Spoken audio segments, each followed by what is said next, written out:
आज का बाइबल का वचन यशायाह का ग्रंथ अध्याय 60 वचन 1 से 6। दूसरा वचन सन पौलुस का एफिसियों के नाम पत्र अध्याय 3 वचन 2 से 6। और आज का सुसमाचार सन्मति के अनुसार अध्याय 2 अध्याय 1 से 12। यशायाह का ग्रंथ अध्याय 60 वचन 1 से 6। यशायाह का ग्रंथ अध्याय 60 वचन 1 से 6।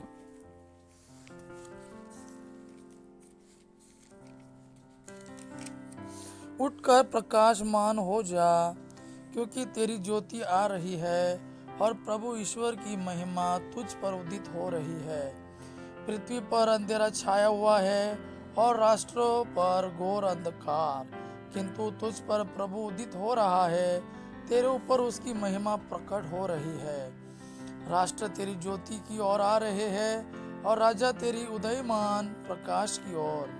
चारों ओर दृष्टि दौड़ा कर देख, सब मिलकर तेरे पास आ रहे हैं। तेरे पुत्र दूर से चले आ रहे हैं। लोग तेरी पुत्रियों को गोद में उठा कर लाते हैं। यह देखकर तू प्रफुल्लित हो उठेगी। तेरा हृदय आनंद से उछलने लगेगा, क्योंकि समुद्र की संपत्ति और राष्ट्रों का धन तेरे पास आ जाएगा। ऊंटों के झुंड और मिदियन तथा एफा की सांडनियां तुझ में उमड़ पड़ेगी। शबा के सब लोग प्रभु की स्तुति करते हुए सोने और लोबान की भेंट ले आएंगे। दूसरा वचन सन पौलुस का एफिसियों के नाम पत्र अध्याय 3 वचन 2 से 6। आप लोगों ने अवश्य सुना होगा कि ईश्वर ने आप लोगों की भलाई के लिए मुझे अपनी कृपा का सेवा कार्य सौंपा है।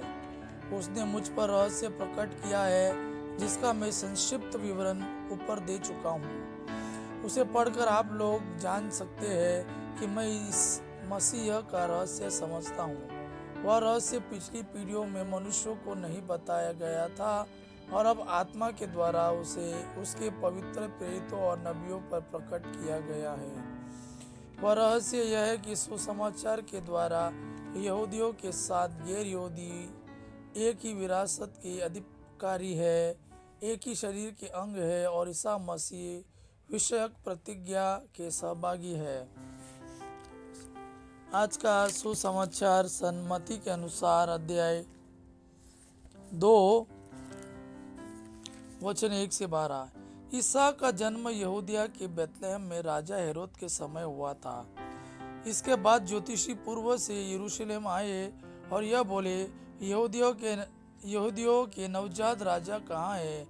हमने उसका तारा उदित होते देखा, हम उन्हें दंडवत करने आए हैं। यह सुनकर राजा हेरोद और सारा यरूशलेम घबरा गया। राजा ने सब महायाजकों और यहूदी जाति के शास्त्रियों की सभा बुलाकर उनसे पूछा, मसीह कहाँ जन्म लेंगे?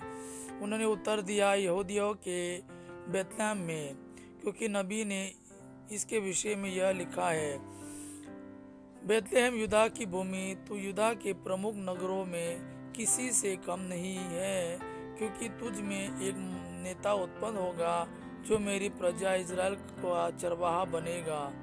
हेरोद ने बाद में ज्योतिषियों को चुपके से बुलाया और उनसे पूछताछ कर यह पता कर लिया कि वह तारा ठीक किस समय उन्हें दिखाई दिया था।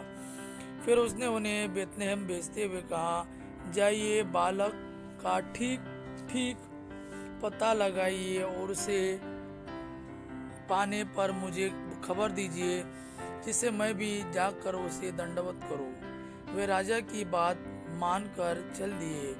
उन्होंने जिस तारे को उदित होते देखा था, वह उनके आगे आगे चलता रहा और जहां बालक था उस जगह के ऊपर पहुंचने पर ठहर गया। वे तारा देखकर बहुत आनंदित हुए घर में प्रवेश कर उन्होंने बालक को उसकी माता मरियम के साथ देखा और उसे साष्टांग प्रणाम किया।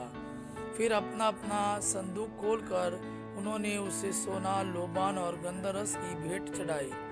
उन्हें स्वप्न में यह चेतावनी मिली कि वे हेरोद के पास नहीं लौटे, इसलिए वे दूसरे रास्ते से अपने देश चले गए।